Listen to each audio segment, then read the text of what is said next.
Well, hey there. Welcome to Movie Review Mom. I'm the mom and I do the movie reviews. And today the movie I'm reviewing is called Strange World. This is a cute Disney animation that was initially released in theaters and is still probably playing in some of them, but it is also now available on Disney Plus TV. The movie is rated PG and is an hour and 42 minutes. So I'm going to give you my movie review mom grade, and then I'm going to give you an overview in a nutshell. And then I'll talk about why I gave it the grade that I did, the things that I liked and didn't like, as well as I'll offer tips for parents in case your kids want to see this movie or you do, and interesting lines, funny lines, and themes worth talking about, and recommendations for other movies that are sort of similar that I think you might also like. Ready? Let's dive in. My movie review mom grade is, drumroll, a B minus.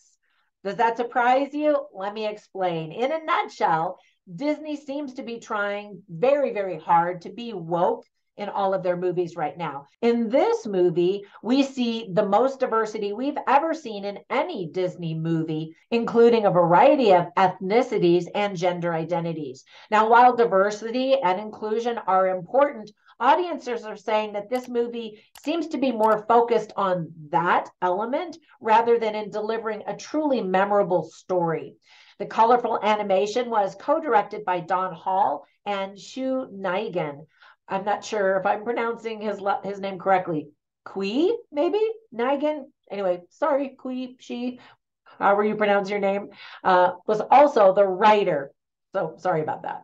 All right, so let me tell you about some of the things I really liked about this movie. First of all, the talented cast includes Jake Gyllenhaal. I love him. He is one of the most amazing male actors I think that we have right now. He's just incredible. Anyway, love his voice. Alan Tudyk, I adore him. He is so great in animation, but I also really like him in person. And if you haven't seen him in a movie in person, his actual person, check out the movie A Knight's Tale, as in Knight, a knight, knights in shining armor. And he plays a character in that, but you get to actually see what he looks like.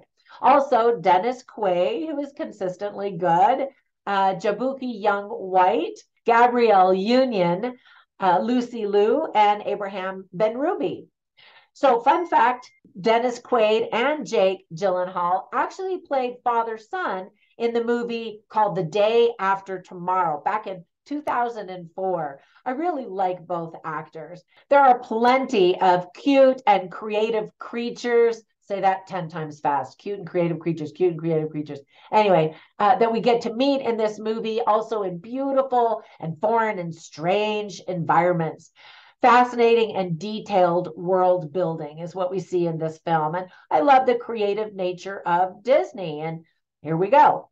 However, let me point out some of the things I didn't like so much. First of all, it is definitely more dramatic than funny. Not all of the humor lands. There is some, but nothing that made me just really laugh out loud, like in Puss in Boots, The Last Wish that I just finished reviewing. In fact, I will cue that one up and you can tell the difference in my enthusiasm as I'm talking about that movie as compared to this movie. So if you haven't seen that movie, you definitely should check that out. But anyway, back to this movie. The characters just sort of wander around this fantasy land, but a lot of viewers are complaining that nothing really important happens or even matters, that there isn't any big conflict and climax with a resolution that means really anything. I kind of tend to disagree. I mean, there were some important decisions that were made, but I definitely understand what they're talking about.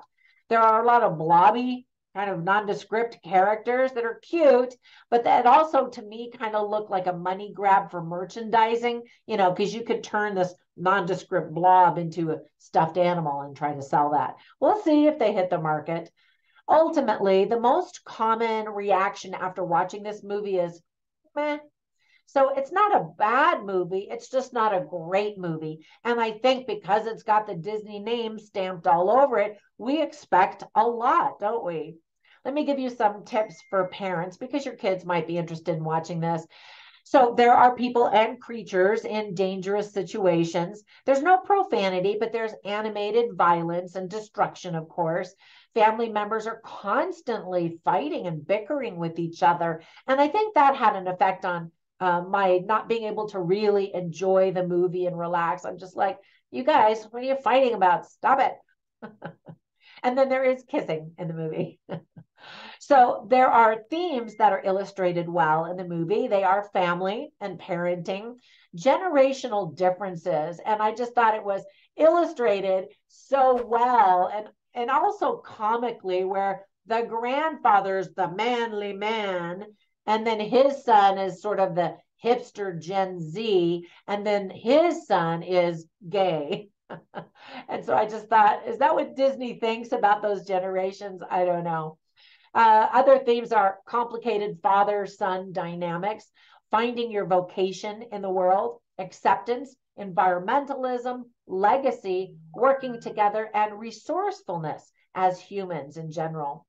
All right, so I always write down funny lines and interesting lines while I'm watching movies, basically so I can share them with you so you can get a taste for the dialogue. And so this was a conversation. The grandfather was this big hero, and people knew him. He was famous and he did amazing things and had adventures. And so this one character, whose name is Caspian, walks up to Mr. Clade, who's the son, the second generation. And he said, Mr. Clade, I'm a huge fan. And so Searched Clade says, the son says, oh, thank you. And then Caspian's still talking. He's like, he's a huge fan of your dad. Could you please forge the signature? And the son's kind of like, oh, okay, yeah, thanks, okay. And there's sort of an unspoken competition. Well, actually, it is spoken in the movie, but there's sort of competition between each of these generations. Which one of them is living the best life, or the life of more value, or of morals even? And I thought that was interesting. And then another sad line that just kind of hit me in the knife was when the father and the son, or I should say generations 2 and 3, the son and the grandson, are fighting and bickering and talking to each other. And the dad says, you don't know what you want. And the son spits back, I know I don't want to be you. And then there's silence, because that was such a hurtful thing to say. And they started the movie, bickering about the same thing. And so one of the big lessons of the movie is appreciating these generational differences and just appreciating the uniqueness, accepting what every individual is.